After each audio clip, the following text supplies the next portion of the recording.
ला इलाहा इल्लल्लाह वो ज़हनी गुलामी ख़त्म करता है। जो सबसे बड़ी जंजीर हमें हमारी परवाज़ को रोकती है वो खौफ की जंजीर है। जो इन्होंने 25 मई को हमारे ऊपर जो खौफ तारी करने की कोशिश की ताकि हम सारे चुप करके बैठ जाएंगे, ये सबसे बुरी जंजीर होती है। इंसान डर के गुलामी भी कबूल कर लेता है। खौफ उसकी क्या होता है कि मैं मर ना जाऊं। कैरेक्टर असैसिनेशन की कैंपेन चलाई गई हैं पिछले 26 साल में। इन्होंने मेरे ऊपर क्या क्या कैंपेन्स नहीं चलाई, लेकिन जलील नहीं कर सकते क्योंकि ऊपर वाले के फैसले के बाद जिल्लत नहीं आती।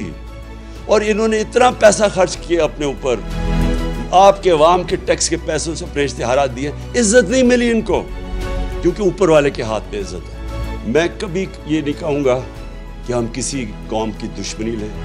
मैं ये कभी नहीं कहूँगा कि हम अमेरिका के साथ ताल्लुकात बिगाड़ दें। हमें अच्छे ताल्लुकात हमेशा रखने चाहिए। हम अमेरिका से सबसे ज़्यादा एक्सपोर्ट करते हैं हम अमेरिका को। हमारी जो सबसे ताकतवर कम्युनिटी है पाकिस्तानी, वो अमेरिकन पाकिस्तानी कम्युनिटी। लेकिन गुलामी, इससे बेहतर है इंसान मर जाए कि अगर आपने गुलामी करनी है।